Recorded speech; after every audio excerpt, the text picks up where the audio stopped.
Hello, this is a quick video, but I had to share with you this experience. I am traveling throughout Portugal and I am right now in the ruins of a Celtic village. So as you know, this is probably like over 2000 years old. I am going to take you to visit a bit of this.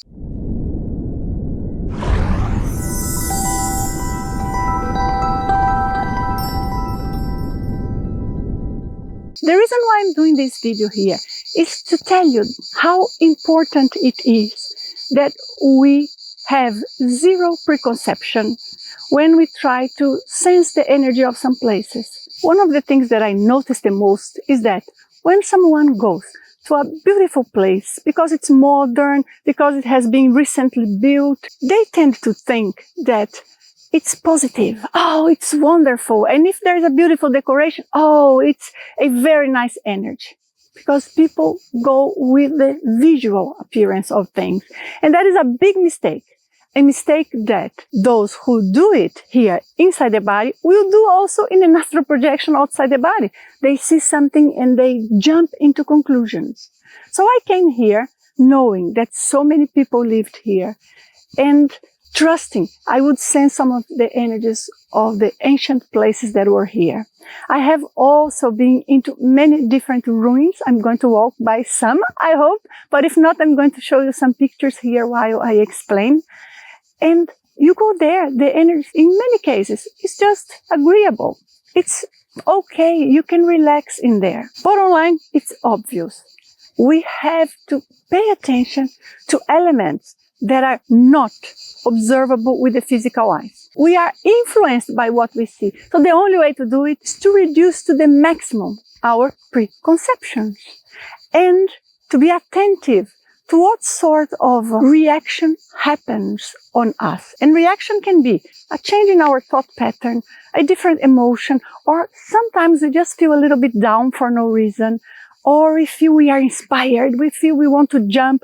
These little things that most people would consider, it's just the way they are in that moment, several times is related with energy. What is very important is that you keep in mind that you do not need to travel around and visit historical places and go abroad for you to learn how to distinguish these energies. It has to be immersed in your routine, in your everyday life.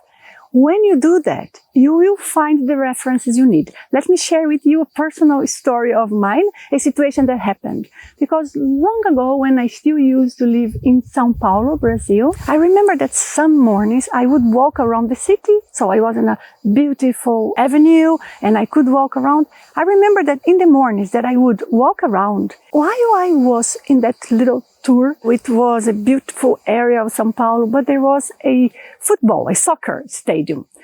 And every time I would pass close to it, I would feel like, oh, such a weight. I couldn't even walk. It was so hard to drag my body to move ahead.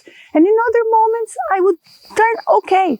And it took me a few times to notice that would happen every time I would pass through a certain area.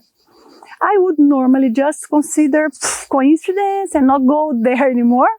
But because I was aware of the energetic processes, I started paying attention and I noticed whatever was there, I could never understand what.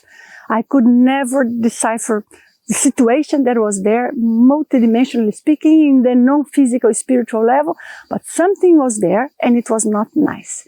My feeling, the type of sensation that I had, is that there had been some sort of black magic around that area, because it was a little bit further.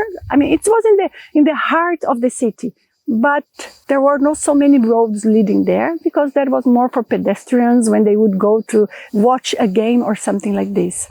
But maybe some sort of black magic had been done, and there was an energy field there, because it was not something light, it was not simple, and it was really, really impactful. But in your case, can you examine the different sensations you have, places where you feel more disposed, places where your thoughts are contaminated or you feel down? Follow the patterns and examine, and maybe you start learning from those energies, the reference that you can gain to explore more how you sense energy. and how you can distinguish the different types of energy around.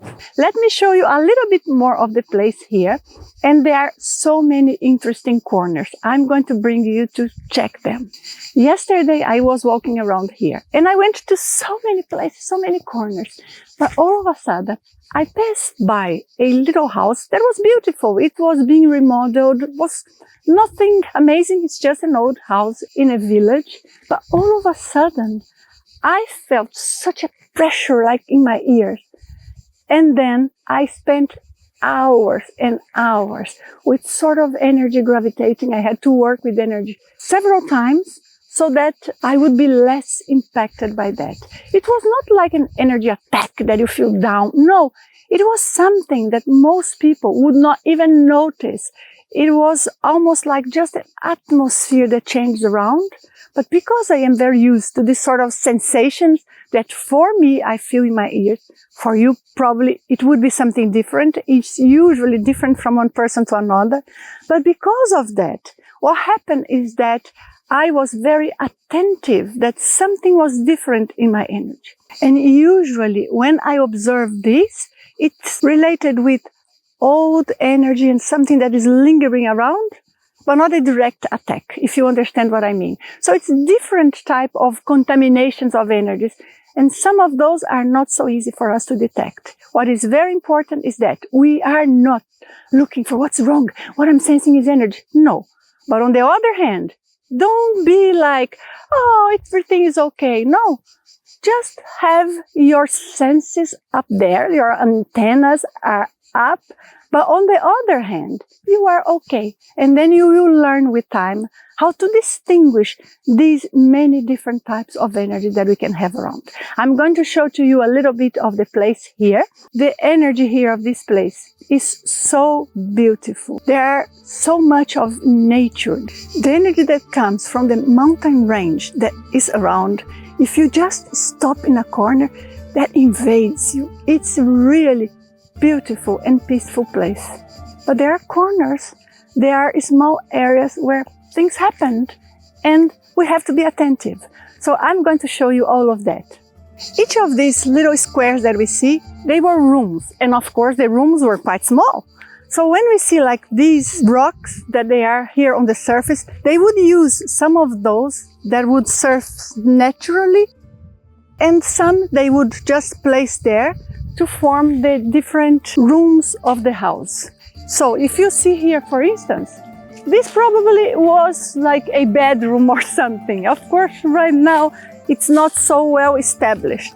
But I've learned by traveling throughout the world and seeing so many of these ruins that the rooms used to be small and the houses were all together. Then you would see a city that would be pretty much just all the little houses, and it could be even a powerful city in some cases. So as you can see, there was a wall establishing the outside border of the city, which today we would call a city. So here is one of the corners that I like sitting by. But if you ask me, Nancy, would you choose that spot, those ruins, for a picnic area? I don't think so. It's not bad, it's nice, but it's not necessarily the place I would pick for a picnic area. I hope you enjoyed this quick tour with me. I look forward to seeing you in the next video. Goodbye.